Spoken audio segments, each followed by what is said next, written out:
y Oviedo Fierro es mi apellido, ¿ya? Mucho gusto, Naisla. Gracias por presentarme.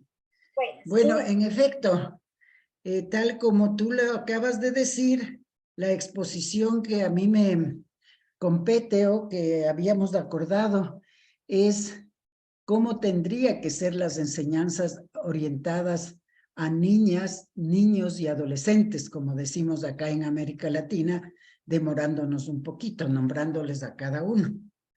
Yo quisiera comenzar diciendo primero que yo no les vengo a hablar de un método concreto de enseñanza-aprendizaje, porque hay miles, yo creo que cientos de miles. Los expertos pedagogos que vienen detrás de mí a hacer también aquí su presentación serán los que les hablen de algunas de esos métodos o aspectos de esos métodos, pero no, yo no vengo acá a hablar de eso, vengo más bien a plantear la vigencia del interés superior del niño en la acción de enseñar, en las enseñanzas orientadas a niños, niñas y adolescentes. Y que además asumamos que el de enseñar, ya yo he traído un concepto también de la Real Academia Española, que estamos entendiendo por enseñar. Esa acción de enseñar no lo cumplen solamente docentes y maestros, sino también yo creo que en el hogar y la propia sociedad. Y entonces cuando hablamos de este tipo de cosas, creo que todos, los papás, las mamás, los docentes, las autoridades, necesitamos también reflexionar sobre esto, porque no es menos cierto, y ustedes chicos estarán de acuerdo, que como que lo que está estipulado en la sociedad es que los adultos enseñan y los niños, niñas y adolescentes aprenden. Esa es como una gran división que está dada, que no es que esté escrita en algún lado, pero que está es culturalmente vigente, o sea, está presente todos los días en todas las cosas y las relaciones que mantienen los niños con los adultos. Entonces, la otra cosa que quería decirles antes de comenzar a dar algunas ideas sobre el tema que me han pedido, es de que estas reflexiones que voy a hacer son válidas, ya dije, para todos los que adultos, porque todos los adultos se sienten que están enseñando siempre a los niños, pero también son válidas para la presencialidad y para la virtualidad. Y esto planteo porque si bien ya acabamos, como decir, con el periodo más claramente virtual que tuvimos, sin embargo, por ejemplo, aquí en mi país, en Ecuador, por las condiciones de criminalidad y realmente de conflicto en el que estamos viviendo en ciertas ciudades como Guayaquil y Esmeraldas, las dos son de la costa ecuatoriana, nuevamente volvieron a ser la virtualidad presente. Además, yo entiendo que en muchos casos ya, al menos en las universidades, ya inclusive se está tendiendo a combinar las dos modalidades. Entonces, yo creo que no es que ya nos vamos a olvidar totalmente de la virtualidad, lo vamos a tener siempre presente, entonces es bueno saber que esto rige, esto es vigente para la presencialidad y para la virtualidad. También esto que voy a plantear es vigente para las enseñanzas de matemáticas, como decir, como tanto ciencia exacta, y para las materias sociales, por ejemplo, geografía, historia, cívica, que le suelen dar en todos los, diríamos, niveles educativos. Y otra cosa que es importante es que son actuales para todos y son obligatorias. Porque como yo digo, vengo a hablar de lo que es el interés superior del niño en las enseñanzas y cómo es interés superior del niño, que puede resultar una categoría un poquito difícil, a la larga es algo muy sencillo, que es garantizar el desarrollo integral de niños, niñas y adolescentes garantizar la protección integral de niños, garantizar el desarrollo integral de niños en todas las acciones que haga la sociedad, el Estado, las familias para los niños, niñas y adolescentes. La otra, por eso es que es actual y por eso es que es obligatoria. Cierro la idea anterior. Yo me voy a basar todo lo que voy a decir, no en mis pensamientos, sino en un evento, en las conclusiones de un evento que tuvimos con Antonio mismo, con Antonio Jiménez, estuvimos presentes en lo que se llamó el Foro Virtual Intergeneracional, Educación y Derechos en la Pandemia, realizado en julio del 2021 por el Instituto Interamericano de la Niñez de la OEA y de un grupo de expertos que estuvimos ayudando ahí con algunas acciones, entre las cuales estuvimos Antonio y mi persona. ¿Y por qué les digo esto? ¿Por qué yo di tanta importancia que sean los niños los que vengan a hablar aquí, a través de mí? Pero son sus palabras, casi todo inclusive está textual. ¿Por qué me ha parecido esto bien? Porque siempre nosotros tendremos nuestro sesgo adulto, nuestro sesgo de comprender las cosas de una determinada manera. Desde esa manera que les dije hace un momentito, de que los adultos somos los que enseñamos y los niños son los que aprenden, desde esa forma de división que tiene el mundo. Por eso es que me parece tan importante traer mejor las palabras de los propios niños, niñas y adolescentes. Y son los niños, niñas y adolescentes de toda América Latina la que participaron en esa vez. O sea, no era solo de un país, eran de toda América Latina. También para encuadrar el análisis que voy a hacer, quisiera leer alguna de las acepciones que la Real Academia Española dice de la palabra enseñar. Verán, estarán atentos. Dice, tiene 6 acepciones. La primera dice instruir, doctrinar, amaestrar con reglas o preceptos. Eso es lo que hacen desde chiquititos con todos los seres humanos en las sociedades. Adoctrinarnos, instruirnos, amaestrarnos, para que podamos estar afín a la lógica que ya está impuesta, al status quo impuesto. Status quo es como los acuerdos que tiene la sociedad para funcionar.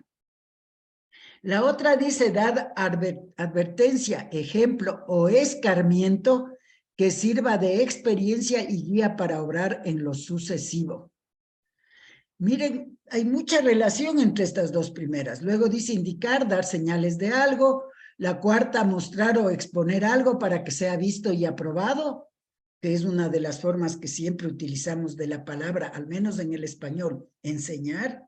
Dejar aparecer, dejar ver algo involuntariamente y acostumbrarse, habituarse a algo.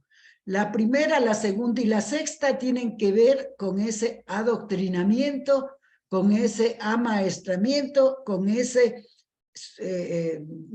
llamado socialización que hacen con nosotros para que vayamos siendo, diríamos, nos vayamos haciendo proclives a asumir lo que está pasando y no tengamos que estar reclamando, diciendo esto no estoy de acuerdo, esto otro no estoy de acuerdo. O sea, por lo general todos aceptamos más o menos lo que está establecido y eso es en suma esto de enseñar, de acuerdo al concepto que yo lo había traído de la Real Academia Española. Bueno, les había hablado ya del foro virtual intergeneracional. El motivo del foro y la reflexión del foro fue el analizar los pros y los contras del diálogo intergeneracional que se plantea dentro del sistema educativo. Ese fue el sentido, pero las contestaciones que ellos plantearon nos ayuda muchísimo en el tema que me tocó. Por ejemplo, dice que las enseñanzas orientadas hacia ellos en el sistema educativo, no se respeta el ritmo de aprendizaje de cada uno de los niños, que se va al ritmo de los que más avanzan. Y en esa lógica de ir al ritmo de los que más avanzan, ustedes saben perfectamente, chicos, yo también me acuerdo de mi momento cuando tenía que aprender, que cuando estaba también en el colegio, en la escuela, a veces me quedaba en blanco, como se dice. O sea, no entendía, el profesor ya estaba en otro tema y así íbamos sumando una cantidad de cosas vacíos que nos iba quedando y que a la larga no nos permitía seguir avanzando en el conocimiento. Ese es uno de los primeros aspectos que plantean los chicos en relación con el tipo de enseñanza que nos da. La otra cosa que dicen es que es un tipo de enseñanza donde que no se plantea un diálogo, donde no se plantea un diálogo en general, un diálogo. O sea, donde que, y yo me he acordado mucho de esto que hablábamos hace unos 50 años, así les digo sinceramente, 60 años. Una de las primeras cosas que yo escuché con respecto, y estas eran las enseñanzas de Paulo Freire. Se pueden anotar el nombre y tratar de buscar a ver quién es Paulo Freire, porque fue uno de los más grandes educadores. Recién se cumplió el año pasado, creo, 100 años de su muerte, o de su nacimiento. Pero en todo caso hubo un festejo muy grande en América Latina para Paulo Freire, porque justamente fue una de las personas que nos ayudó mucho a iniciar toda esta reflexión sobre educación. Y en ese tiempo se planteaban que se asumía la educación como un verter agua en un recipiente vacío. Imagínense una lavacara, un balde, no sé cómo llamarán en su país, pero ahí vacío, y que alguien viene y va vertiendo agua. ¿Qué suponía esa forma de ver? Suponía, por un lado, que no había un receptor activo, un receptor que sea un sujeto de derechos, sino un objeto ahí, que estaba ahí, recibiendo todo lo que tenían que darle, todo lo que tenían que enseñarle. Y por otro lado estaba alguien que tenía el control del agua, que tenía el agua y que podía seguir vertiendo el agua. Esta forma de ver la educación, que es lo que criticaba Paulo Freire y todas las tendencias de análisis que se forjaron en ese momento, o sea, todos se pusieron a discutir este tema. Esto yo creo que con las cosas que nos van diciendo los chicos aquí, a mí se me vino pero clarito. Dice, un tipo de enseñanza donde no hay diálogo intergeneracional, donde no se comparten las ideas de los adolescentes, que solo se escuchan la idea de los adultos. Ustedes pensarán y dirán, claro, porque es que el adulto, el docente o el padre de familia, es el que sabe, es el que tiene claro, es el que tiene el conocimiento. Eso es, como dije desde el inicio, ese del adulto es el que enseña y el niño es el que aprende. En esa división que nos han planteado, aparecería que así debería ser. Pero tal vez en temas muy especializados, muy especializados, como es los chicos no tengan algún conocimiento, pero muy especializados. Pero en general, ustedes saben, ustedes mismos, todos los niños y adolescentes que están presentes en este rato, no me van a dejar mentir, que ahora tienen un nivel de información muchísimo mayor que lo que tuvimos antes nosotros. Ustedes tienen acceso a un tipo de información, de conocimientos, y bueno, y todo hasta el ejercicio matemático es un ejercicio que se da en la vida cotidiana, en la vida práctica. Entonces, lo que quiero decir es que los niños también tienen conocimientos, pero, y plantean los niños así, porque la mayoría de frases de estas son textuales de ellos, de que no se puede aprender si no se dialoga. Si el principio de la educación de adultos que planteó Paulo Freire fue justamente que él partir del reconocimiento de que los adultos, en este caso, venían con conocimientos y que lo que habría que hacer es plantear un diálogo, un intercambio. Lo que están planteando los chicos en este evento es exactamente lo mismo, pero ahora no relacionado con los adultos, sino con los niños, niñas y adolescentes. Están diciendo, debemos tener un diálogo. Debemos nosotros compartir, dice, las ideas que tenemos, no solo escuchar la de los adultos. Miren, esto yo creo que es súper importante para el tipo de enseñanza que se debe plantear. Pero también plantean una cosa que yo creo que es el mejor hallazgo de esta revisión que yo he hecho, es de que ellos plantean el enseñar como un momento de convivencia, como un momento de convivencia humana en la cual hay este diálogo, en la cual hay este intercambio de saberes, en la cual hay este que están diciendo aquí, el que den cabida a cómo se sienten los niños, niñas y adolescentes en la educación. Mire, que den cabida a cómo se sienten los niños, niñas y adolescentes en la educación.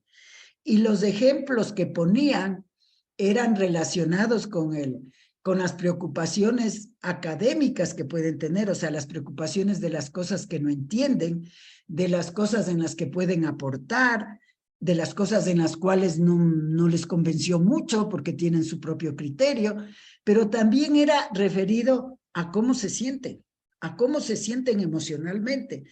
¿Por qué? Porque y volvemos a lo del interés superior, porque los niños tienen que ser asumidos como sujetos de derechos, como seres humanos con derechos.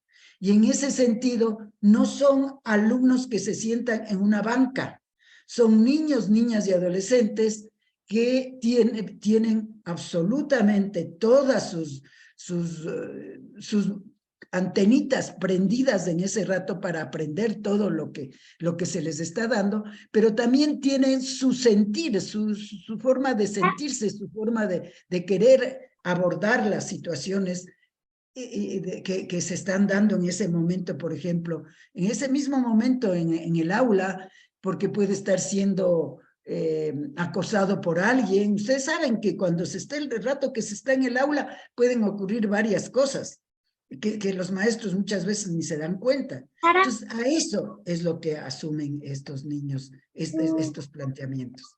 Sara, qué pena interrumpirte, te quedan 5 minutos. Bueno, ya entonces me va a apurar.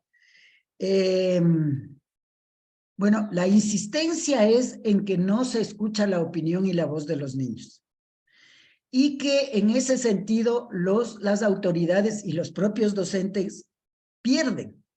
Porque al no escuchar la opinión y la voz de los niños, no saben si, por ejemplo, lo que están enseñando es lo correcto. No saben si en lo que están avanzando está bien. No saben si hay o no interés en ese momento, no saben si hay interés en ese momento en los niños o si están realmente en otra cosa. O sea, pierden en muchos sentidos, no saben en qué ajustarse, no saben en qué cambiar, ¿no es cierto? O sea, creo que es una dinámica que enriquecería mucho el hecho educativo. Que dice, en este diálogo, o sea, si se plantea un diálogo entre niños y adultos, va a haber momentos de tensión y van a haber momentos también de encontrar soluciones, de poder hablar cómo corresponde con el respeto que se merecen niños y adultos. Pero esta falta de diálogo que no se da, expresa también, dicen los chicos, el que no hay confianza de parte de los adultos a los adolescentes. Y eso yo creo que es súper importante. Entonces, ¿qué estamos planteando?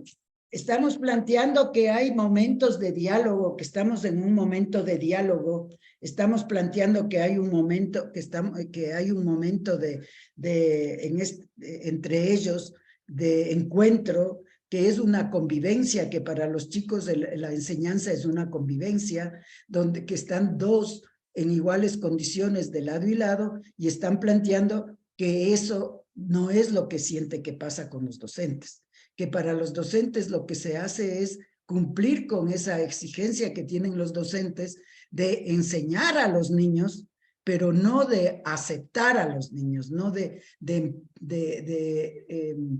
¿cómo se llama? Dialogar con ellos, no de empatizar, o sea, no de entrar en una relación con los niños y adolescentes. En ese diálogo, en esa relación de falta de confianza, lo que dicen los niños es también insistentemente que como es, los adultos no reconocen que las épocas han cambiado, no reconocen que hay cambios. Por favor, estoy ocupada. Como es, no reconocen que hay cambios muy marcados en las épocas, que ya no es la época de ellos, que ellos seguramente tuvieron acceso a tales y cuales cosas, que las modas eran tal o cual, que ahora es otra época y que tendrían que aceptar. A tal punto, como se me va a acabar el tiempo, a tal punto que una de las grandes soluciones que plantean es, y voy a decir en sus propios términos, de que se les dé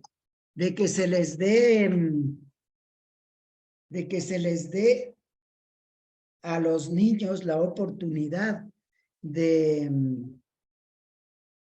que se les dé a los niños a los maestros la oportunidad de estudiar, que en la formación de los docentes se les dé una materia que implique prepararles para convivir con los niños, niñas en las aulas, para convivir con los niños. O sea, que no vean el hecho educativo, el hecho de la enseñanza como una actividad más, como una actividad académica sin más, que vean como una actividad humana de convivencia entre unos seres humanos con otros seres humanos, y que en esa convivencia de unos seres humanos con otros seres humanos, que encuentren mecanismos, métodos, herramientas para entablar una relación de igualdad con los niños, niñas y adolescentes.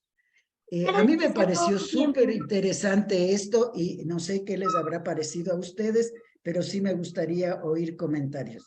Y muchas gracias porque ya Naisla, estoy pronunciando bien, ya me está diciendo que ya se acabó. Gracias.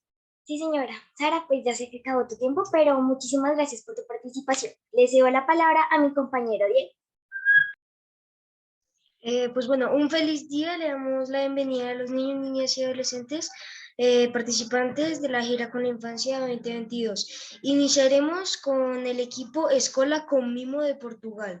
Tienen 20 minutos. Gracias.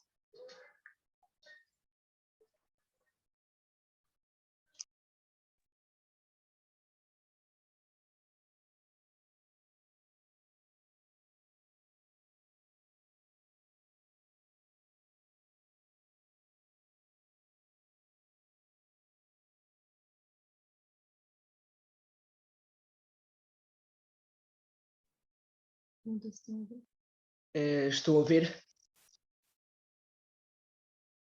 Estou a ouvir? Sí. Ok. Tudo bem. Sí, se aprecia. Eu não consigo, vai ter que ser assim. Tá. Não dá para abrir, pois não. Escola com Mimo. Olá, boa tarde. Nós somos o Solar de Mimo, um centro de acolhimento de crianças e jovens em risco. Situamos na São Romão a Ceia, Guarda, em plena Serra da Estrela.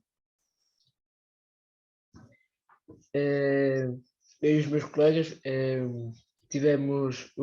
reunimos e tivemos algumas opiniões que relativamente ou seria uma boa escola, ideias, e partilhámos algumas ideias, e agora vou dizer. Escreve gestões de melhorias. ideias que permitam melhorar o funcionamento das escolas e facilitar a aprendizagem. Os horários. As aulas deveriam ser menos tempos e com mais intervalos no meio. Os intervalos deveriam ser maiores, tal como as horas de almoço. Ter aulas apenas da parte da manhã. As aulas deveriam ser 2 ou 3 dias por semana. Ambiente e estrutura física.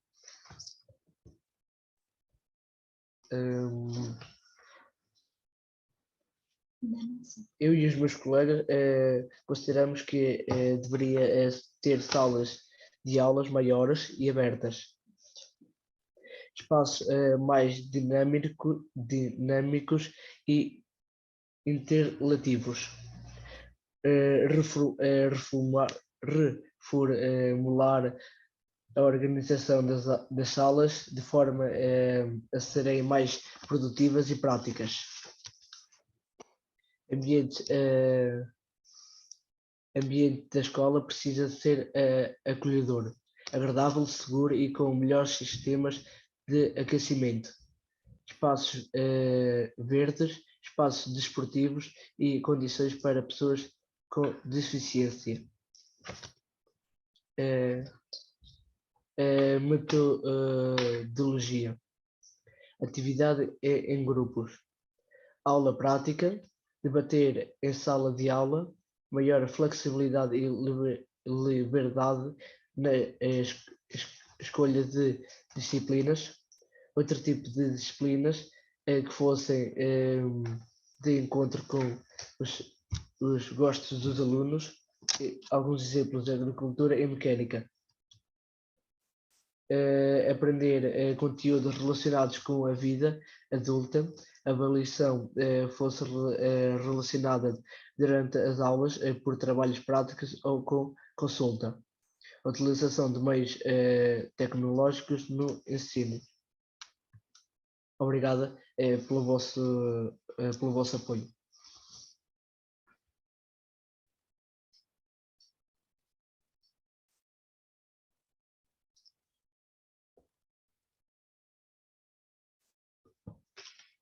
Já está.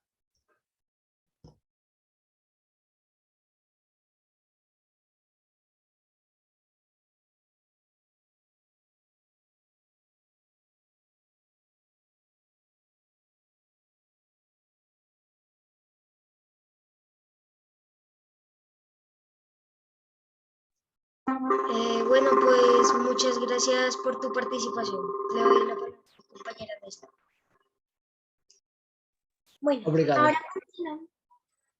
Ahora continuamos con el equipo La Garita de México. Bienvenidos, tienen 20 minutos.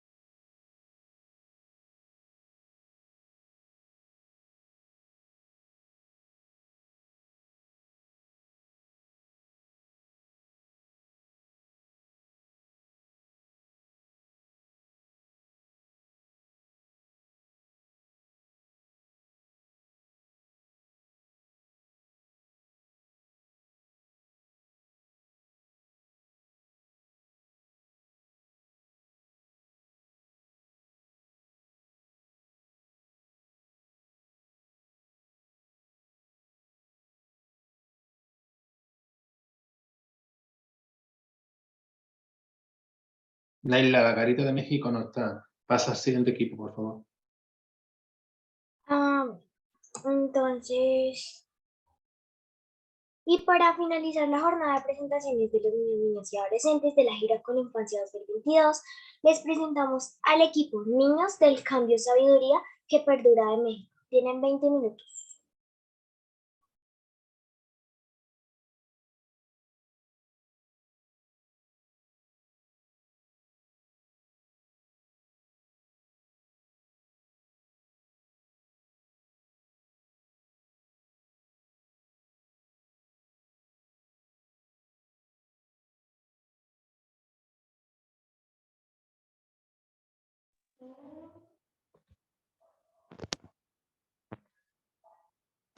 Buenas tardes, yo soy Pamela Francisco y somos del equipo de niños de plantas familiares de Teruel. Nuestros participantes son Isaac Emiliano Vázquez Jaime, Isabel Arana Martínez, Diego Ángel García Cárdenas, Ángel Taller González Artes, Giovanni Sánchez y Guillermo Sánchez de Lorenzo. Nuestra categoría es el arte y cultura y nuestra misión es hacer que los niños y las niñas de la comunidad estudiantil, así como las madres y padres de familia, rescaten, utilicen y valoren las plantas medicinales. Nuestra visión es ser comunidad preservadora y protectora del patrimonio cultural de plantas medicinales, realizando plantación y distribución de ellas. Las plantas medicinales desde tiempos ancestrales y gracias a las propiedades Disculpe, se debe mejorar el audio. Si se puede poner dispositivo más próximo a la chica que está hablando, se lo agradezco. Gracias. Las plantas medicinales o flores, el tallo o la raíz a través de distintos métodos de preparación pueden aplicarse para tratar distintos padecimientos de acuerdo con las propiedades de cada planta. Estas pueden utilizarse para tratar desde un simple dolor de cabeza hasta padecimientos más serios. La comunidad estudiantil realiza una investigación acerca de las plantas medicinales, una investigación de la importancia de la preservación de ellas. La organización para obtener la semilla de las plantas medicinales es hacer espacio donde se hará el sembrado de la semilla dentro de la escuela para que los niños y madres de familia tengan cuidado de ellos. Mantener un cuidado de las plantas, dando la atención necesaria y compartiéndolas con la comunidad. Agua, nutrientes y complementos. Agua. Proporcionar agua a las plantas dependiendo de la capacidad de la maceta y edad que tenga la planta. Vitaminas. Vitamina C ayuda a proteger las plantas contra el estrés hídrico o el estrés causado por el ozono y la radiación UV. Vitamina B1 es un antioxidante que ayuda a proteger a las plantas de diferentes factores estresantes ambientales como la salinidad. Puede mejorar la resiliencia de las plantas contra infecciones bacteriales, virales y micotina. Vitamina B2 se usa para proteger a las plantas contra enfermedades, actúa como un antioxidante y promueve el crecimiento de las plantas. Vitamina B6 crea resistencia contra las enfermedades de las plantas y actúa como un antioxidante. Vitamina E.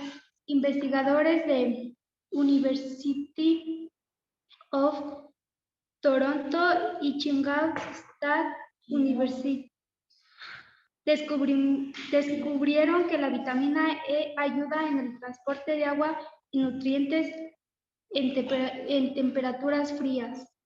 Vitamina K es un antioxidante que contiene un rol importante en la fotosíntesis. Abono, cáscaras de plátano, cáscaras de huevo, limpieza y complementos. No dejar que otras hierbas invadan nuestra planta medicinal y utilizar el material indispensable para no dañar nuestra planta. Plantas medicinales. La botánica ha sido la medicina más accesible y eficaz para pueblos y comunidades de México. Plantas medicinales comúnmente usadas. Bugambilia. Combate la tos seca, reduce la fiebre y ayuda a eliminar la mucosidad de las vías respiratorias. Hierba santa. Ayuda a disminuir la fiebre, es relajante, ayuda a un buen funcionamiento intestinal y reducir el dolor estomacal. Tomillo, excelente antibiótico, antibacteria, antiinflamatoria. Cebolla, antibiótico. Arnica, sirve para tratar cuadros inflamatorios. Hierbabuena, tratamiento de náuseas y vómito. Manzanilla, fiebre, inflamación, espasmos musculares. Sábila, curar heridas. Gracias.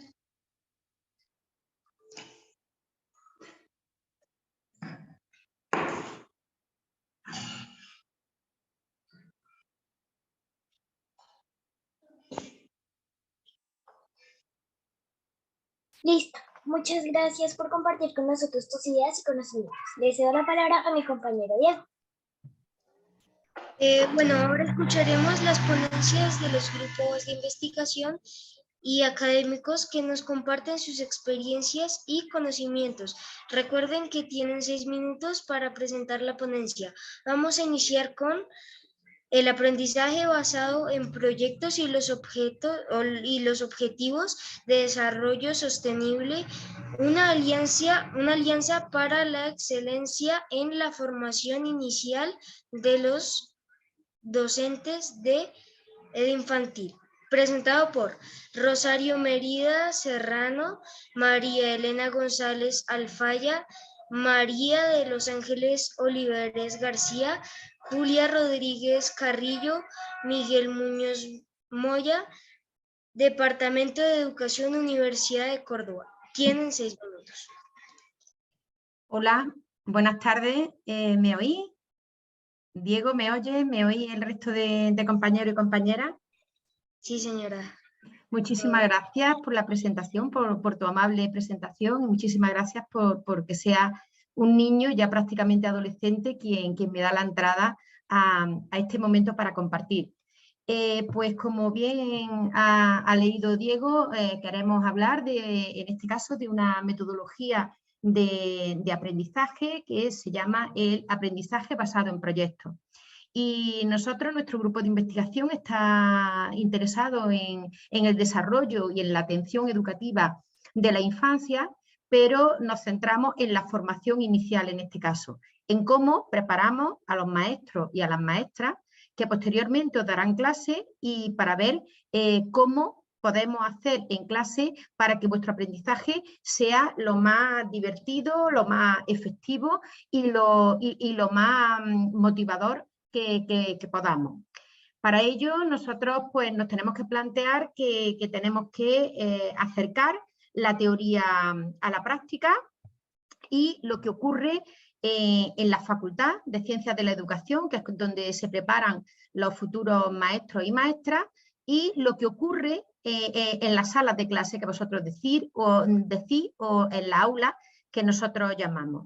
Tiene que haber una relación, tiene que haber un diálogo, tiene que haber un encuentro entre lo que ocurre en la Facultad de Ciencias de la Educación para preparar a los futuros maestros y maestras y lo que pasa, lo que demanda, lo que necesitan las clases prácticas o las salas de clase. Pero entre estos dos mundos, entre el mundo de la universidad y el mundo de las clases, hay unas teorías implícitas que tienen los futuros maestros y maestras, que tenemos en realidad todas las personas, y que de alguna manera interfieren o median la transformación del conocimiento teórico que damos en la facultad a las actuaciones, los comportamientos y las conductas que se llevan a cabo en la aula de educación infantil, primaria, sobre todo infantil y primaria. ¿Qué es eso que de alguna manera afecta? Pues es lo que el catedrático Ángel Pérez Gómez llama pensamiento práctico y que lo define como el conjunto de imágenes, de mapas, de artefactos, de informaciones que traen consigo y que tienen ciertas lógicas y tienen un componente emotivo. Son de carácter holístico, global, y van emergiendo en las clases, en la práctica, de manera poco consciente, poco planificada, y de manera más bien intuitiva, es decir, dando respuesta a las distintas situaciones, retos, desafíos, problemas, situaciones diversas que van ocurriendo en la clase cuando están interaccionando 20 o 25 niños y niñas con su maestro o su maestra. Por tanto, este pensamiento práctico, que es el que se pone en marcha cuando los maestros y las maestras están en su aula, es difícil de cambiar. En realidad es muy difícil de cambiar. Y desde la universidad lo intentamos, pero muchas veces no tenemos el éxito que desearíamos. ¿Por qué? Porque es un conocimiento que a nivel teórico es difícil de transformar porque no es planificado ni tiene mucho factor de predicción. No se puede predecir qué es lo que vamos a hacer. Por tanto, el cambio de los maestros y de las maestras tiene que ser ineludiblemente de la mano de lo que ocurre en la aula de una manera situada y partiendo de los contextos reales de enseñanza y aprendizaje. Hay otro autor, además de Ángel Pérez, que se llama Cortagen y que nos decía que hay mucha diferencia entre lo que los maestros y las maestras hacen y lo que nuestros estudiantes dicen. Es decir, nuestros estudiantes... Perdóname que te interrumpa, te queda un minuto. Muchas gracias. Pues nada, decía que hay mucha diferencia entre el decir y el hacer a nivel educativo. Y entonces nosotros lo que intentamos es aproximar, como quiere representar esa imagen, la teoría y la práctica que vayan confluyendo en un único camino. Para eso lo que hemos hecho es crear, a través de la innovación educativa, un equipo de investigación formado por maestras de educación infantil, que son expertas en el aprendizaje basado en proyectos, profesoras y profesores universitarios y también representantes de la formación continua del centro de profesorado. Ahí hemos creado un practicum que es innovador, que tiene una serie de elementos que ahí podéis ver, las parejas educativas, hacemos documentación pedagógica con los niños y con las niñas, seleccionamos a maestras que están formadas y sobre todo, y lo más importante, nos centramos en la metodología de aprendizaje basado en proyectos y también estamos en el marco de los ODS o los Objetivos de Desarrollo Sostenible. Las fases que tiene el proyecto de trabajo son respetar los intereses del alumnado, como decía la primera interviniente en esta sesión, dejarlos que esos niños y niñas elijan el tema, preguntarle qué saben sobre ese tema, decirle que qué quieren aprender y que cómo lo vamos a hacer para aprenderlo, evaluar todo lo que está ocurriendo y luego difundirlo y compartirlo con el resto de la comunidad. Este año hemos hecho un trabajo de investigación en el que han intervenido 180 personas con niños y niñas de infantil y primaria y las conclusiones fundamentales a las que hemos llegado son que el alumnado de prácticas, que ha hecho las prácticas en este practicum innovador, ha intervenido o ha propuesto su opinión mucho más de lo que debería, ha escuchado poco a la infancia, que es uno de los temas que tenemos que revisar, se han introducido en su labor profesional y se valora como positivamente esta experiencia de innovación. Por mi parte nada más, no quiero extralimitarme, muchísimas gracias Diego y si luego en las preguntas hay algo que contestar, pues estoy a vuestra disposición. Gracias.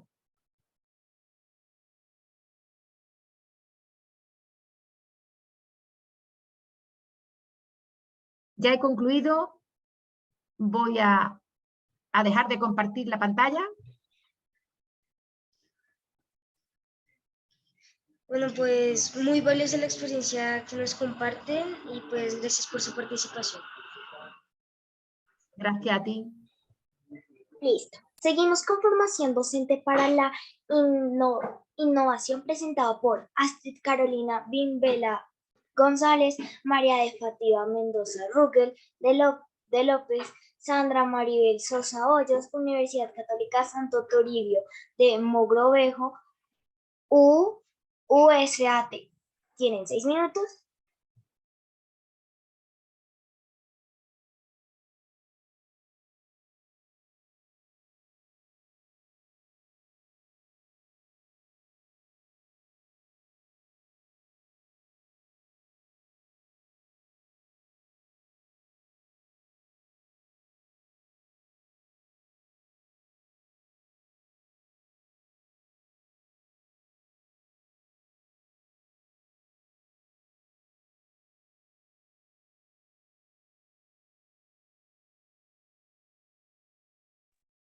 Antes estaban por aquí, a ver si las localizamos.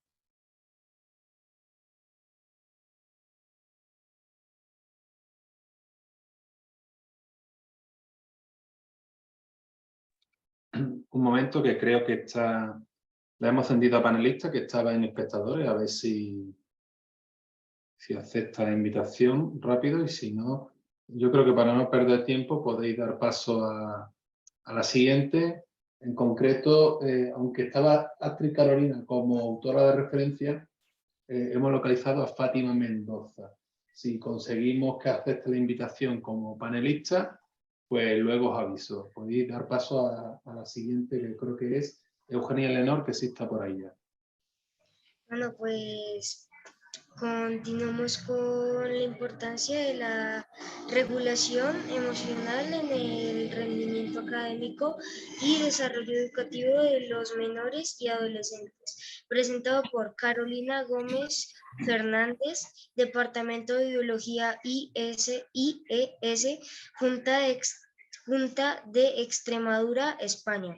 Fernando Fajardo Buñón, Departamento de Psicología y Antropología de Universidad de Extremadura, España. Tienen 6 minutos. Hola, buenas, soy Carolina y bueno, en primer lugar agradeceros vuestra invitación para exponer nuestro trabajo de investigación, y también agradeceros al equipo de coordinación, porque he tenido problemas para unirme a la reunión, pero agradeceros mucho. Bueno, lo que yo vengo a contaros es, no sé si se ve bien, pues nuestra investigación, que la hemos titulado Salud mental y rendimiento académico, la importancia de la regulación emocional en el ámbito educativo y el desarrollo de menores. Deciros que esto es una investigación que está coordinada entre el departamento, entre la universidad de aquí de Extremadura, y también pues somos un equipo en el cual pues dirijo yo, de profesores de secundaria, en este caso, ¿vale?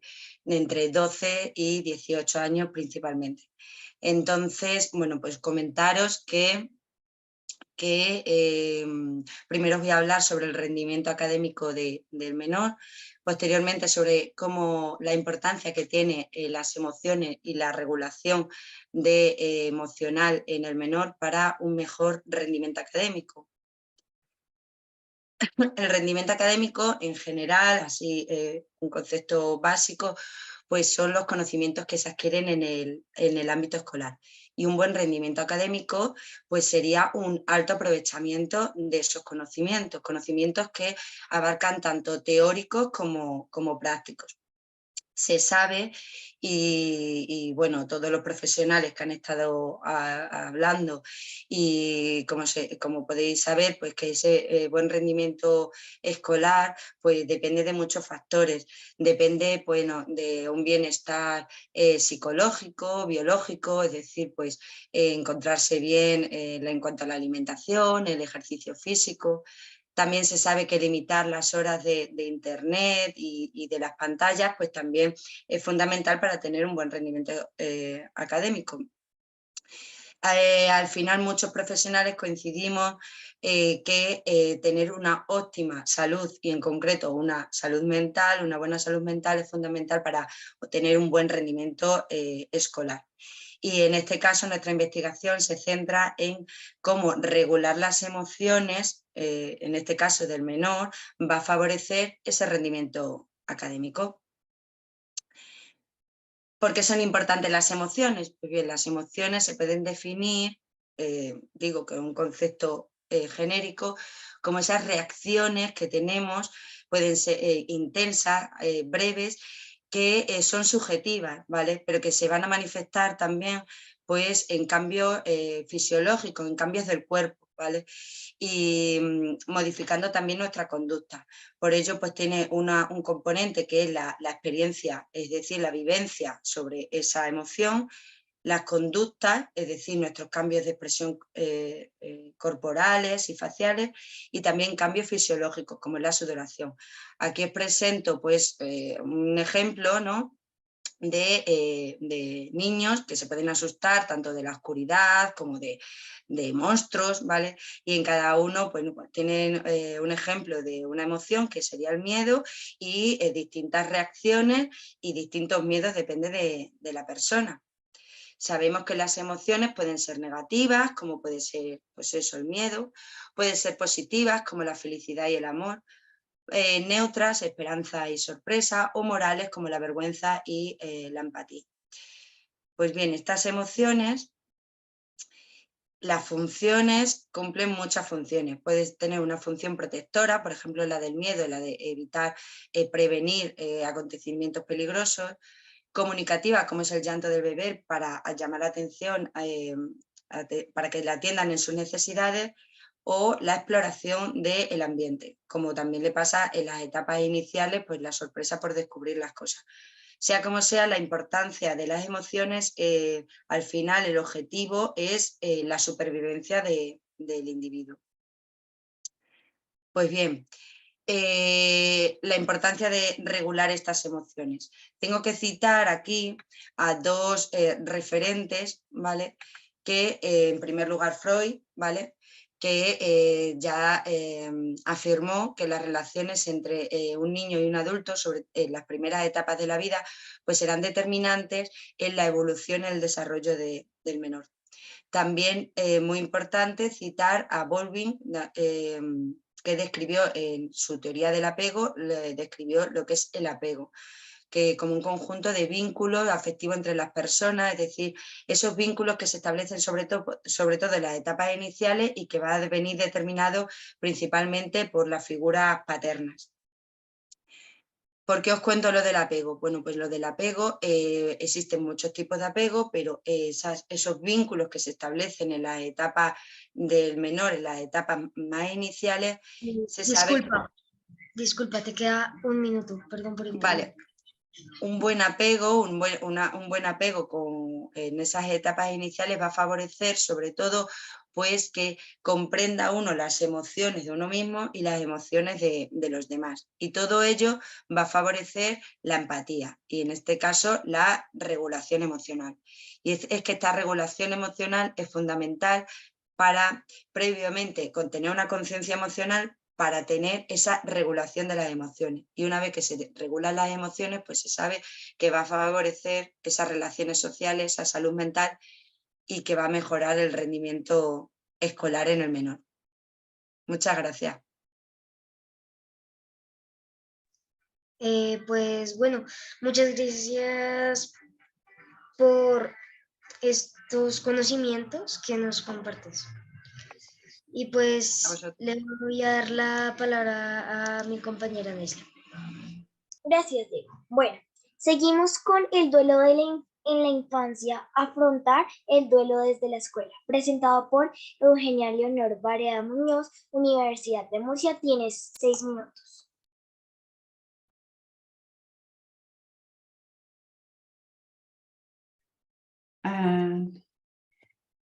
Necesito que quiten la diapositiva.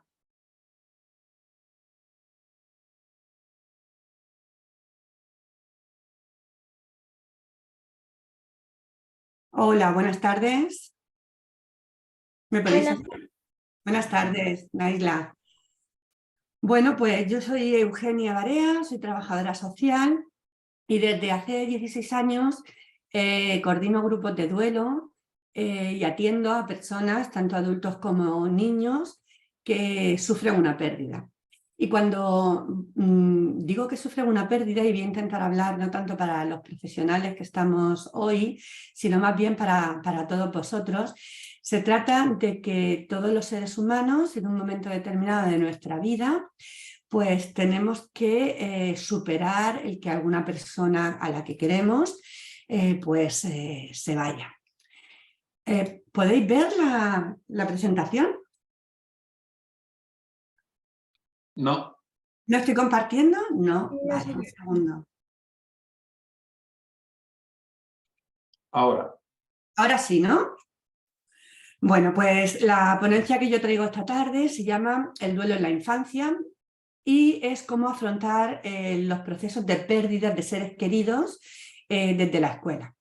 Mirad, una cosa muy importante que yo he detectado a lo largo de todos estos años es que a los niños se les suele dejar, por lo menos en España, en el país donde yo vivo, fuera de todo lo que son las despedidas, pues de cuando se muere su papá, su abuelito, su hermano, cuando muere alguien, cuando muere un ser querido de la familia. Y realmente todos los seres humanos, independientemente de nuestra edad, de nuestro sexo, de nuestra cultura, de cualquier característica que pueda ser inherente a nosotros, tenemos un ciclo vital, es decir, todos nacemos, todos vamos creciendo, pero no todo el mundo llega a la vejez. Unas personas, bueno, pues llegan y tienen esa suerte, y otras personas no. Hay personas que fallecen siendo niños, otros que fallecen siendo jóvenes o incluso en la etapa de la adultez. Pero sí es cierto que tenemos como dos momentos muy claros en nuestra historia de vida, que son el nacimiento y la muerte. El nacimiento realmente genera, cuando venimos a este mundo, el que seamos reconocidos y que seamos además recibidos por parte de nuestra familia, de nuestras amistades, con muchísimos actos, ¿no? De tipo social, de tipo civil, de tipo religioso. Pero también es cierto que el ser humano, antes o después, los seres vivos tenemos que morir, ¿no? ¿Y qué pasa cuando ocurre eso? Pues que una de las cosas que realmente se producen es que no estamos preparados. Realmente no existe como una preparación previa o no hay interés por poder hablar de la muerte. Y la muerte forma parte de la vida. Es como las dos caras de una misma moneda, ¿no? Realmente también incluso hay una diferencia importante entre los países orientales y los países occidentales, ¿no? Las religiones orientales sí que son mucho más trascendentales, sí que tienen más un sentido de la vida en cuanto a trascendencia, a que vamos a otro sitio, a que hay algo más, a que el alma sigue perviviendo. Y sin embargo las religiones occidentales no piensan de la misma manera, no plantean los mismos paradigmas.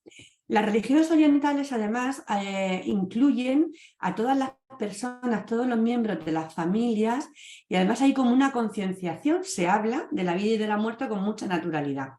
Sin embargo, en Occidente no pasa esto.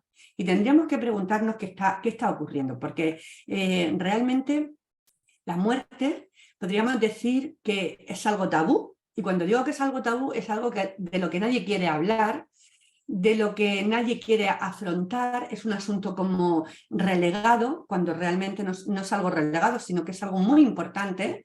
Y también hay como muchas supersticiones en torno al tema de la muerte, es como si fuera una temática oscura, compleja, negra o algo así, ¿vale?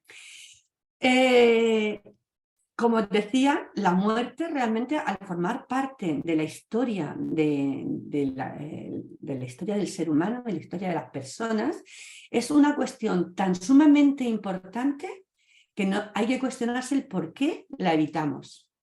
Y luego la muerte genera muchísimas preguntas, es decir, el por qué ocurre, dónde vamos, qué pasa con los seres humanos, por qué nos desarrollamos, crecemos, somos muy inteligentes, hacemos muchos aprendizajes y todo esto se pierde un día determinado, ¿no? Realmente la muerte podríamos valorarla o definirla como que es el patrimonio secreto de la humanidad, porque nadie sabe qué es lo que pasa. Dime. Qué pena contigo, te queda un minuto. Ah, vale. Bueno, pues realmente en la ponencia lo importante es que yo planteo la importancia de que tanto la familia como la escuela se impliquen, ya que los niños entendéis que la muerte existe porque veis dibujos animados, veis todas las imágenes que salen en los medios de comunicación, y entender la muerte como un vínculo de unión con las personas que se nos van, y el poder entender que eso no es un pensamiento mágico, que no es algo ficticio, ¿no? Es muy importante para que desde los centros educativos, tanto los profesores como las familias, puedan hablar con los niños sobre esta temática, para que puedan apoyarlos, para que puedan de alguna manera hacer que el niño pueda expresar sus sentimientos, sus emociones, puedan compartirlo y además puedan expresar todo lo que están viviendo. Yo hay una frase final, porque no me da tiempo a explicar toda la ponencia, que es esta, que me parece muy importante, y es que un niño feliz es un niño que atendemos en todas las áreas de la vida, igual que los niños las atendemos en el ámbito educativo, en el ámbito social, en el ámbito psicológico y familiar, los queremos en el ámbito afectivo y fisiológico, también hay que desarrollar el ámbito ético y espiritual, que es el sentido de la vida, el que un niño pueda entender y estar arropado cuando pierde un ser querido. Porque solo de esa manera y desde el centro, desde los colegios y las familias, podemos conseguir que los niños superen sus duelos. Gracias. Muchas gracias por compartir este tema tan importante y que ha sido crucial en este tiempo de pandemia y post-pandemia. Le doy la palabra a mi compañero Diego.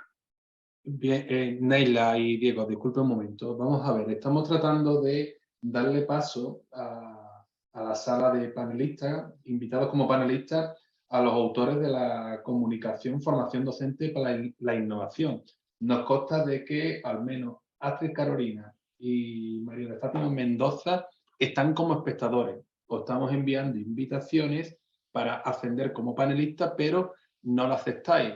Es la única manera que tenéis para poder intervenir, ya que habéis accedido con el link de espectadores y no con el link de panelistas que se os ha enviado personalizado al correo.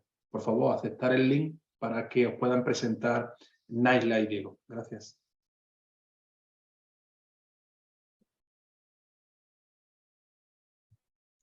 Sí, pero Diego, puedes presentar a la siguiente comunicante.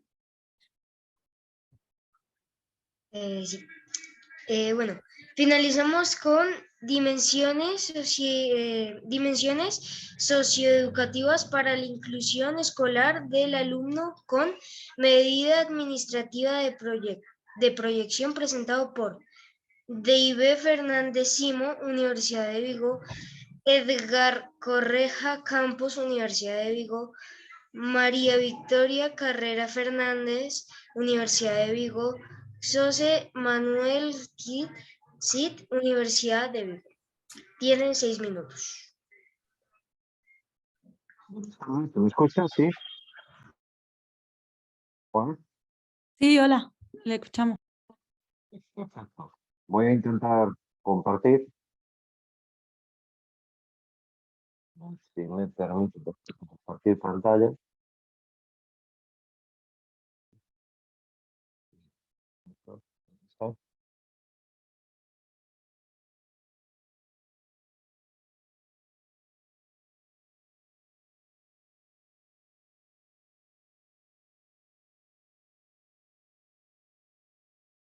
Bueno, pues muchas gracias. En primer lugar, agradecer a la organización la posibilidad de presentar nuestro trabajo.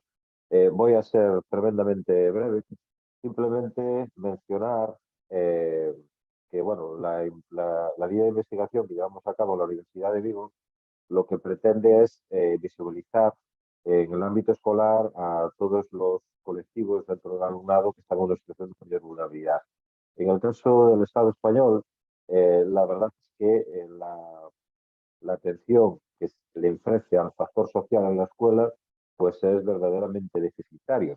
Para aquellas personas que nos escuchan desde otros territorios diferentes al Estado español, comentar que aquí las competencias en educación dependen de las comunidades autónomas y, por tanto, hay diferentes formas de enfocar las políticas educativas.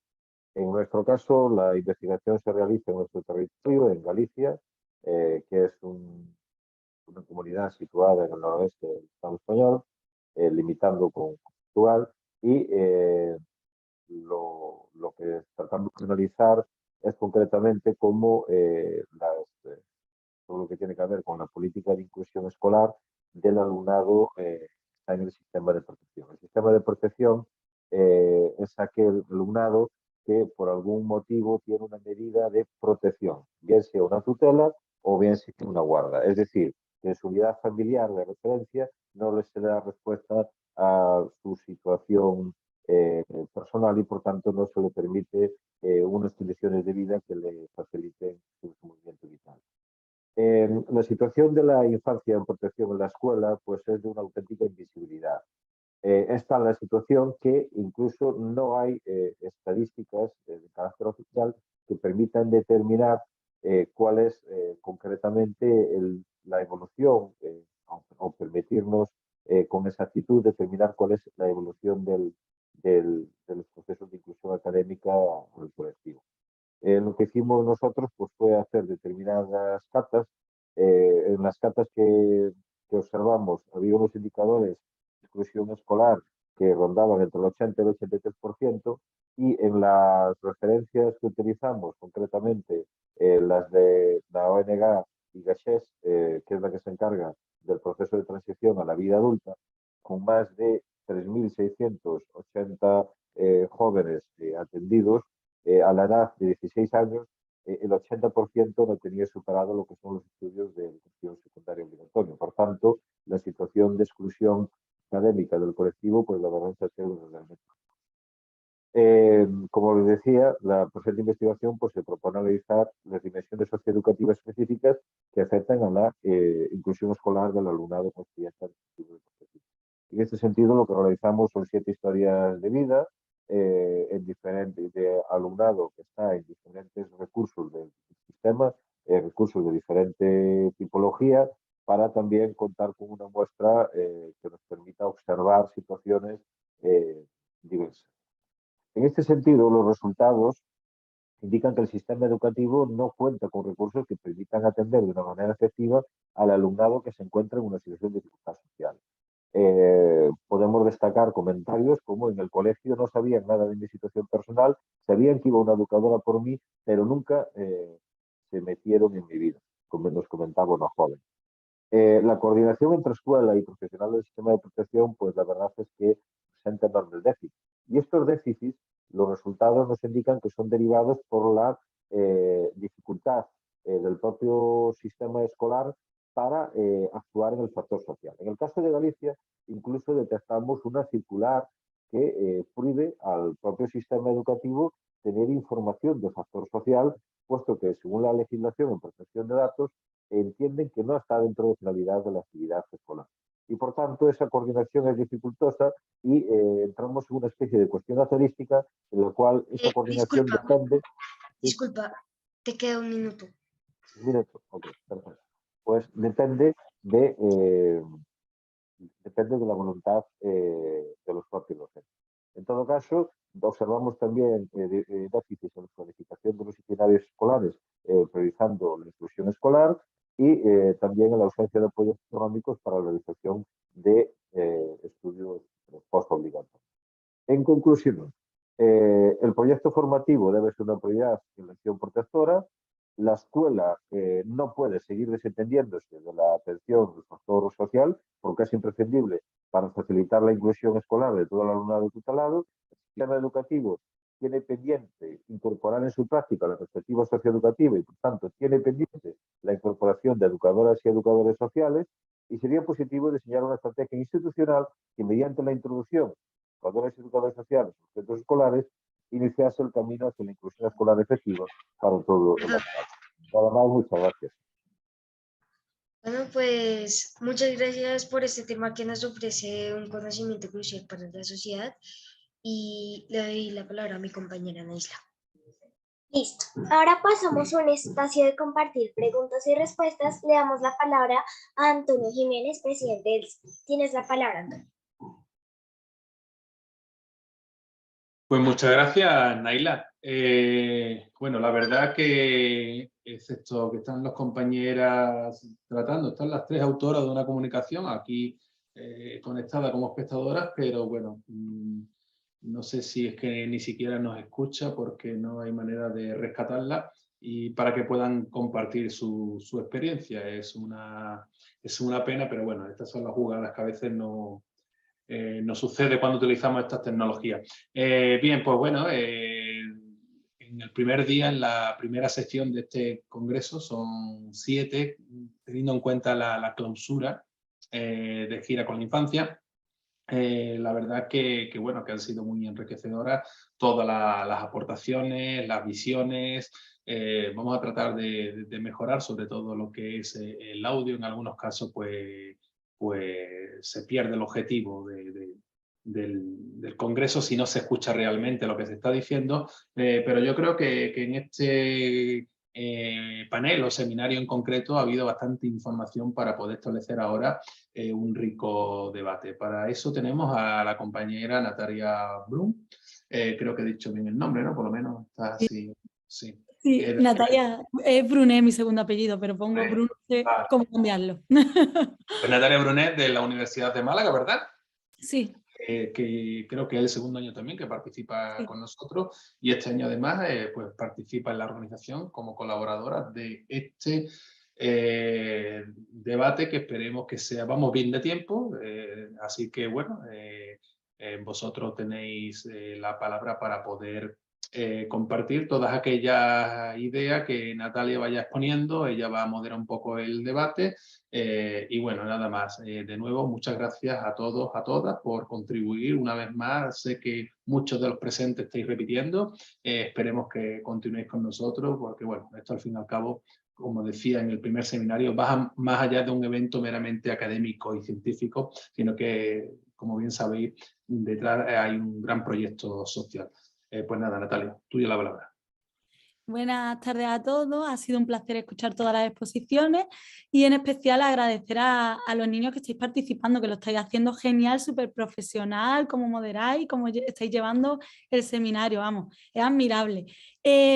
Quisiera saber primero si los chicos, si los niños y las niñas que estáis presentes en el seminario queréis hacer algún tipo de pregunta a alguno de los exponentes.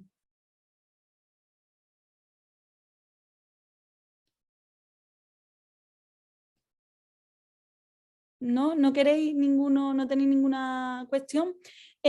¿Ha surgido, hay algún adulto que quiera realizar alguna pregunta?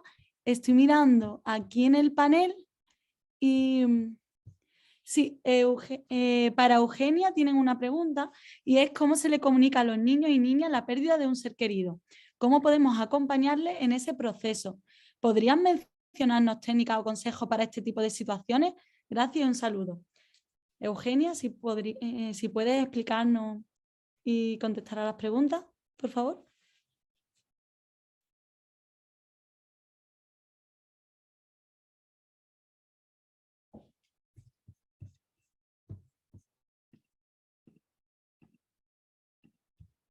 Eugenia. Bueno, mientras Eugenia puede contestarnos o no, yo tengo dos preguntas, porque no veo que haya, a ver si hay alguna más, no. Es que Eugenia Natalia no la veo conectada, quizás vale. No sé. Vale, pues entonces, como no hay más preguntas, ni en el chat, ni en preguntas y respuestas, yo tengo dos preguntas para Sara Olviedo. Una de ellas es cómo podemos, en las relaciones de los niños y niñas y de adolescentes con los profesores, cómo podemos aumentar la confianza entre ellos.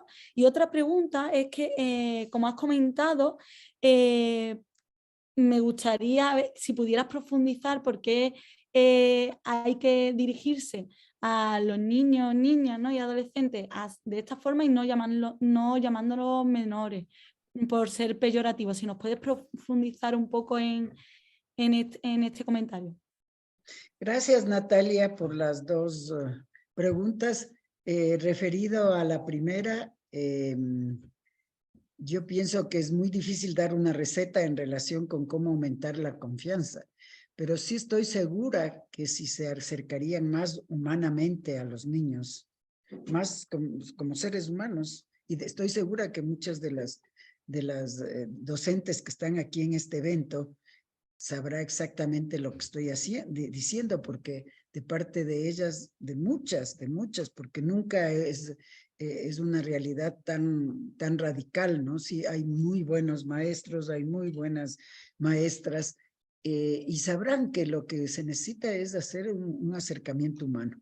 un acercamiento humano, como se dice, bajarnos al tamaño de los niños, no que ellos se suban a nuestro tamaño.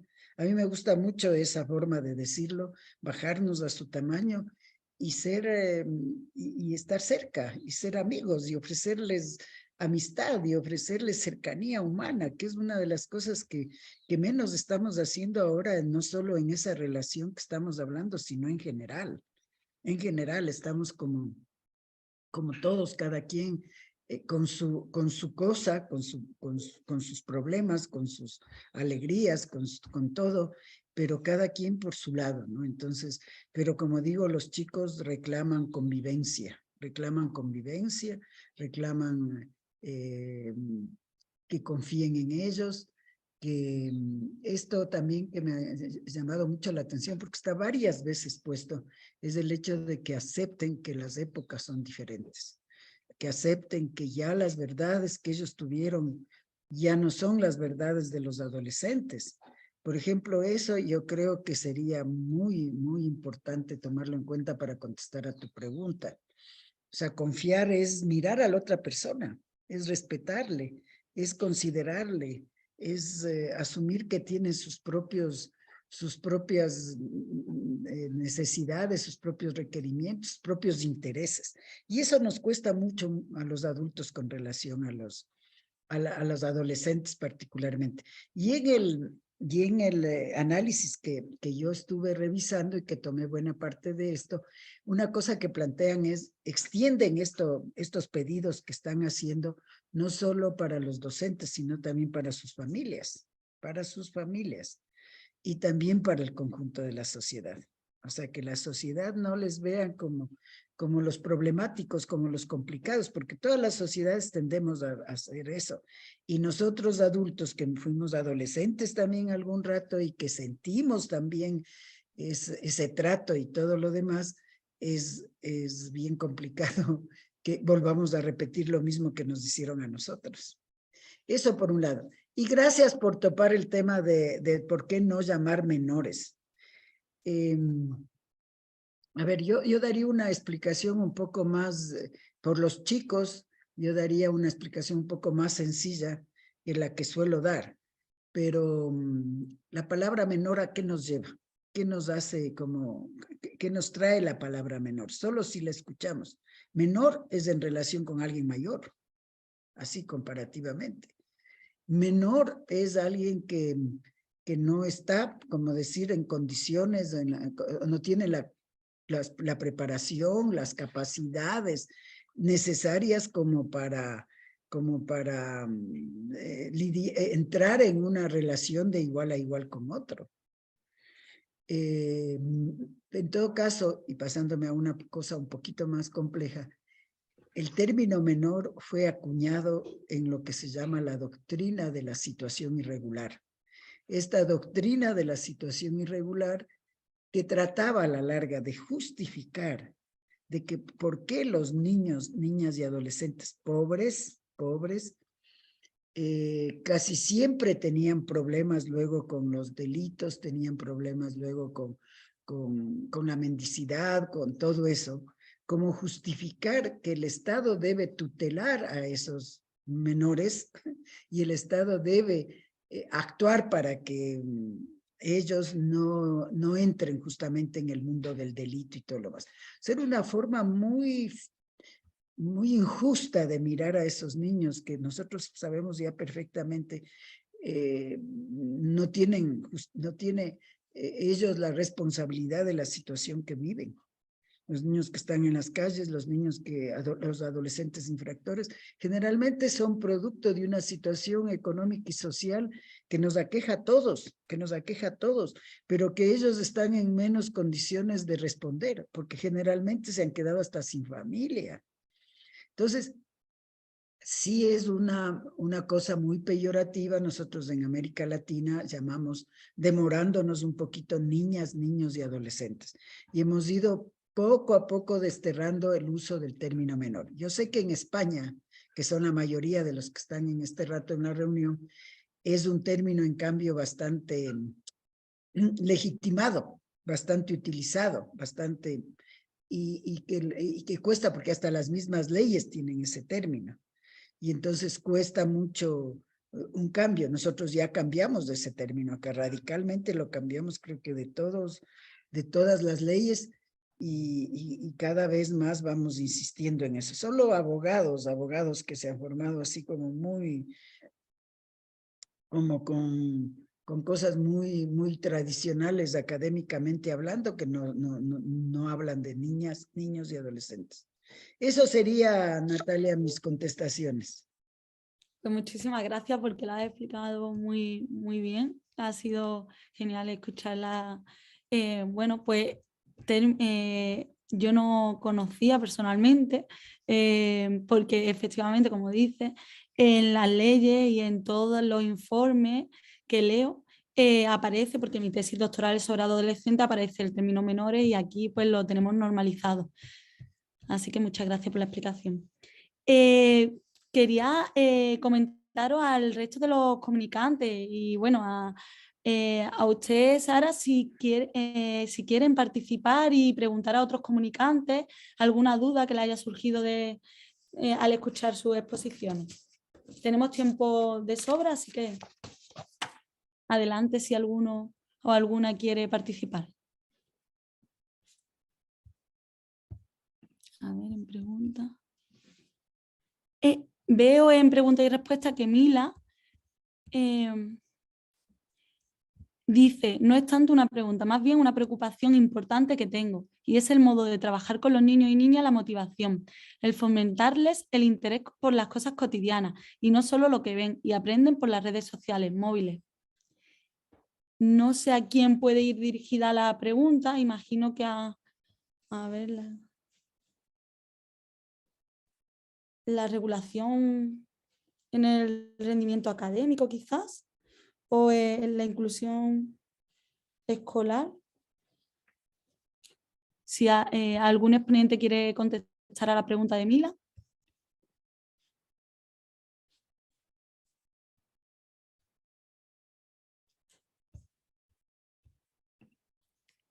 Mila, en resumen, pregunta que cómo se puede hacer para motivar a los estudiantes en que se interesen por las cosas cotidianas.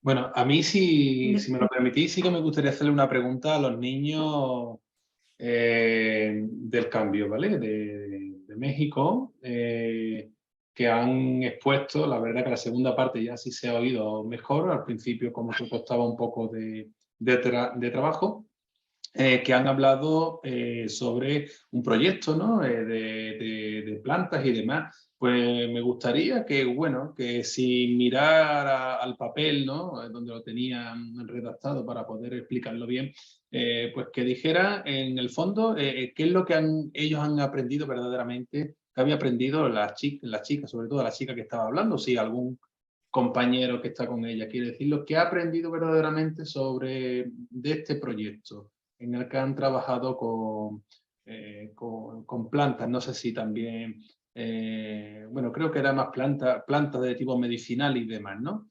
A ver si pueden profundizar un poco más y sobre todo qué han aprendido personalmente.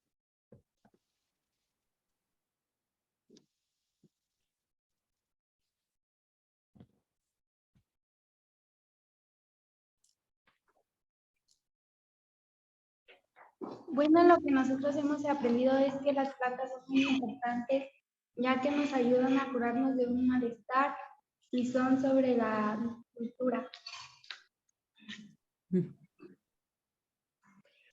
Bien, por lo tanto, disculpa tu nombre, no sé si te presentaste antes o... Porque como pone aquí niños del cambio, pero imagino que tú, niña del cambio, tienes un nombre, ¿verdad? O chica del cambio. ¿Cómo te llamas? Fanny Adela Sánchez Cruz. No te he escuchado. ¿Tani has dicho?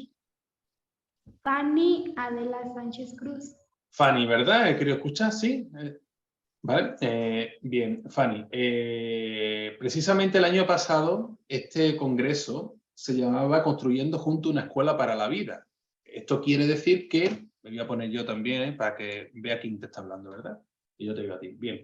Esto quiere decir precisamente que la escuela tiene que enseñar aprendizajes verdaderamente útiles para la vida, ¿verdad? Y bueno, y tú has dado una respuesta muy, muy breve, pero muy, muy clara, ¿verdad? Has dicho pues que con esto aprenden pues el poder, ¿no? La facultad que tienen estas plantas, ¿no? Para curar a las personas, ¿verdad? Eso es algo que desconocemos, porque yo, por ejemplo, lo desconozco. Aquí pues conocemos alguna que otra planta para cuando estamos un poco acatarrados, ¿no? Alguna hierba, pero poco más, ¿no? Entonces, ¿tú me podrías decir a mí cuánto tipo de plantas os han enseñado en este proyecto, había aprendido en este proyecto?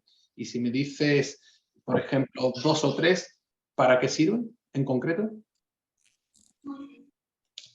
Por ejemplo, la manzanilla, que es para el dolor de estómago, la hierbabuena, que es para el dolor de cabeza, vómito, y hay la sábila, que por ejemplo, que tiene una herida, se la pueden poner para el hinchazón o cosas así. Muy bien, pues mira, lo de la manzanilla sí que lo sabemos por aquí, pero lo de la hierbabuena yo no lo sabía. Y la otra que has dicho, yo creo que esa planta no existe, por lo menos por aquí, o a lo mejor si existe, no tiene el mismo nombre. Pues nada, Fanny, muchas gracias por compartir tus conocimientos en este evento científico académico. Gracias a ustedes por su atención. Pues, ¿alguien más tiene alguna pregunta? Muchas gracias, Fanny. Hola, yo soy Charo Mérida de la Universidad de Córdoba y en relación a la pregunta que habían formulado previamente, no recuerdo ahora el nombre de la compañera, diciendo que cuáles eran algunos de los consejos, de las directrices que pudiéramos tener en cuenta para intentar incrementar el interés de los niños y de las niñas por lo que ocurre, por la cotidianidad y por los nuevos aprendizajes que ocurren en el aula.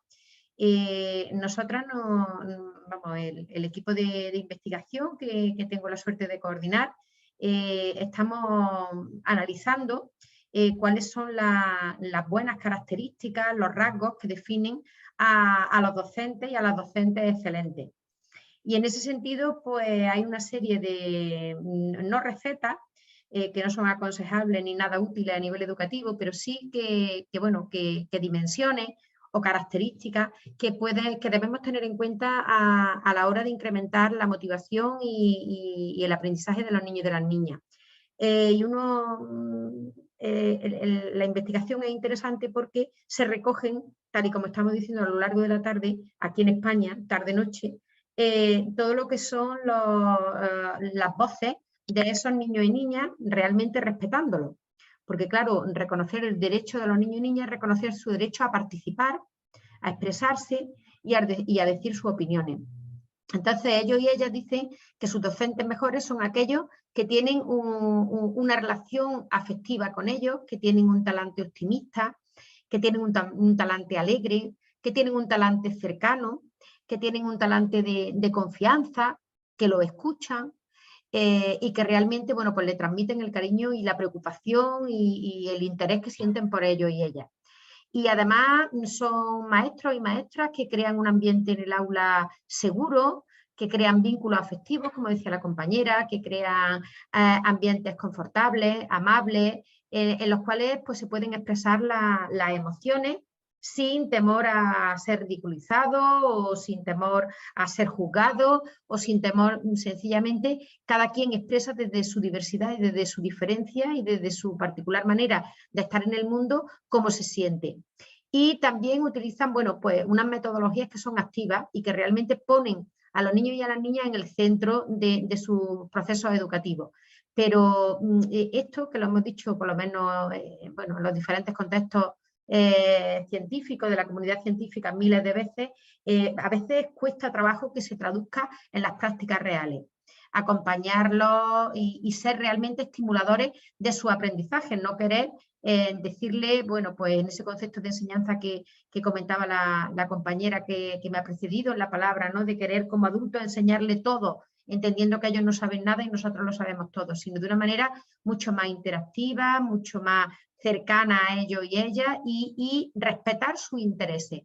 Ya nos dicen distintas fuentes bibliográficas y desde luego la neurociencia nos dice que sin emoción, sin motivación, sin interés no existe aprendizaje. Entonces eso lo tenemos que tener muy, muy en cuenta. ¿Qué les interesa a los niños y a las niñas? Y para eso tenemos que preguntarle. Y además de preguntarle, luego tenemos que responder y ser coherentes y respetar lo que ellos y ellas nos dicen. Y otra dimensión bastante importante es mantener conexión en esa escuela que tiene que abrirse a la vida con la familia, con la comunidad, con sus iguales y con las muchísimas fuentes de información que la sociedad actual tecnologizada que vivimos pues tiene. Así que un poco se me ocurre que esas son algunas pinceladas que hemos de tener en cuenta para que los niños y las niñas aprendan más, estén más motivados y en definitiva disfruten y se desarrollen mejor integralmente en su aula. Gracias. Muchas gracias por la explicación. Y la verdad que muy completa y nos ha explicado genial cómo hacer para motivar a los estudiantes. ¿Hay alguna pregunta más? Voy a mirar en el chat. No. Y en preguntas y respuestas no. A mí me gustaría saber, bueno, no sé si están conectados de la Escuela de Portugal. ¿Están por aquí conectados? A ver si los encuentro. Sí, Escola conmigo. Me gustaría, buenas tardes, me gustaría preguntaros, cuando habéis hecho la exposición, habéis hablado sobre utilizar más metodología, participantes, y me parece todo genial las nuevas metodologías que queréis incluir, pero he visto en una diapositiva de dar clases 2 o 3 veces a la semana, con más tiempo para el recreo y más tiempo entre las clases. Entonces quisiera saber si habéis calculado si es posible impartir toda la materia reduciendo la jornada lectiva a los días que proponéis. No sé si me has entendido.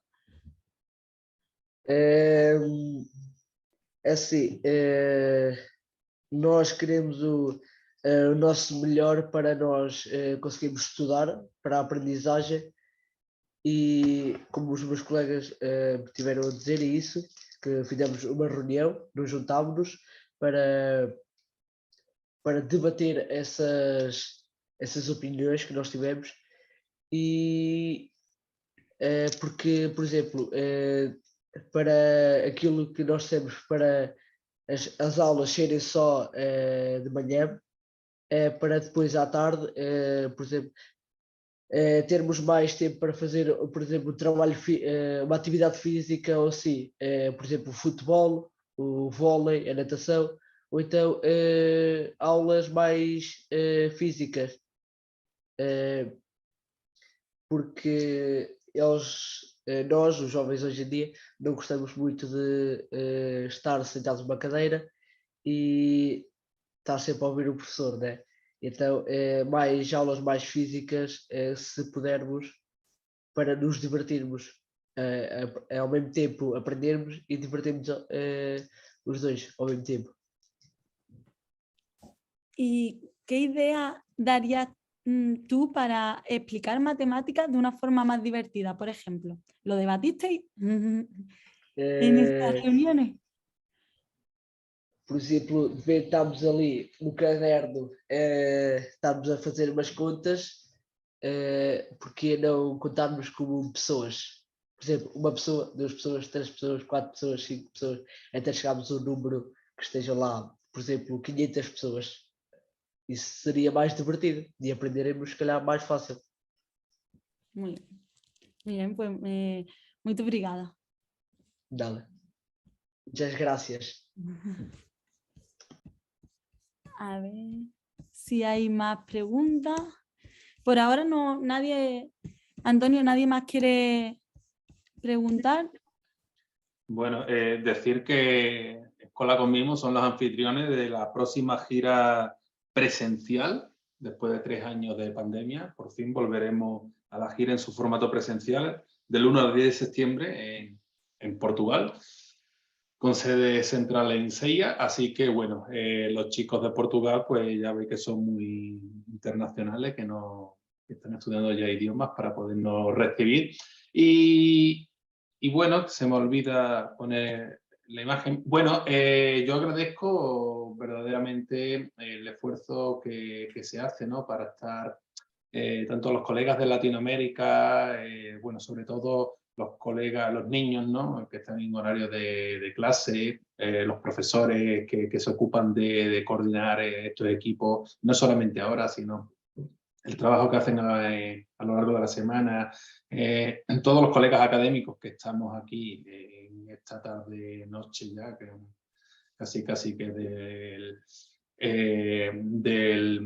bueno, de finales de noviembre, ¿no? En un evento, pues bueno, que aunque en su formato online, que resulta entre comillas, más cómodo, porque no nos tenemos que desplazar, ¿no? Como los congresos presenciales, pero bueno, también tiene otras contraindicaciones, como puede ser, bueno, pues el no poder establecer pues todo eso que se forja en un congreso presencial, esas relaciones humanas, esa calidez. Pero yo creo que aquí con esta integración de los chicos, ¿no? Sobre todo de Naisla, que la veo ahí muy formal, pero que Naisla es toda una experta, es su 3er año en esta gira con la infancia, al igual que Diego, ¿verdad? Ahora Naisla nos va a decir algo, porque Naisla siempre tiene algo guardado, seguramente.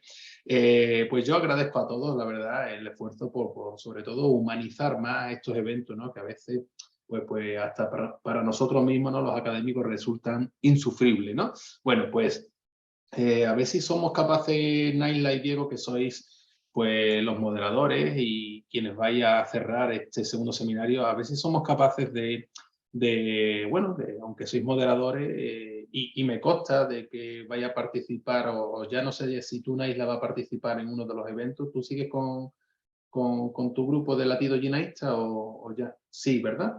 Vale. A ver si tú nos puedes dar un adelanto, sin que se entere la profe Ru, ¿vale?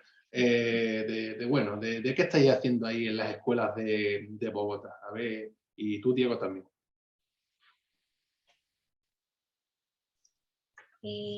Pues, bueno, pues yo quiero decir que con cada uno de los hermosos trabajos llenos de esfuerzo y dedicación que vimos el día de hoy, le damos un cierre a esta jornada. Y pues esperamos que cada uno de los participantes y quienes no participaron pero nos siguieron en cada momento se logren llevar lo más importante de cada ponencia.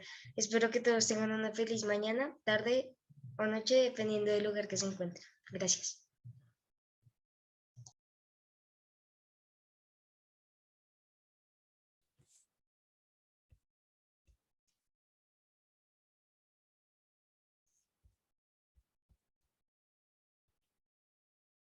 ¿Ya habéis cerrado? ¿En Naisla no interviene?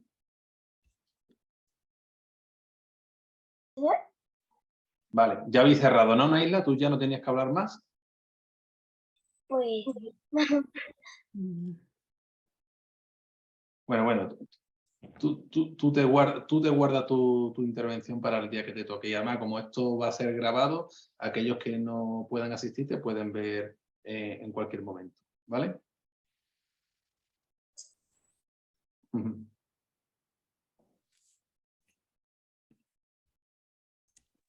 Bueno, pues nada, como Diego ha dicho, buenas tardes o mañana o, bueno, noche.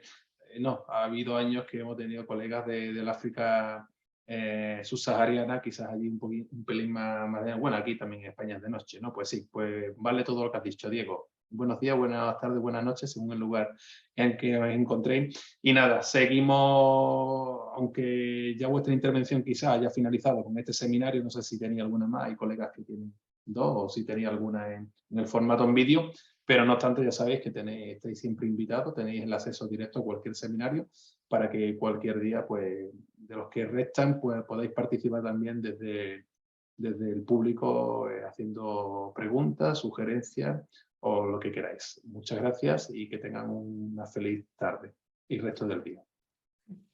Muchas gracias a todos y todas. Muchas gracias. Hasta luego. Luego, adiós, buenas tardes. Gracias. Luego. Gracias.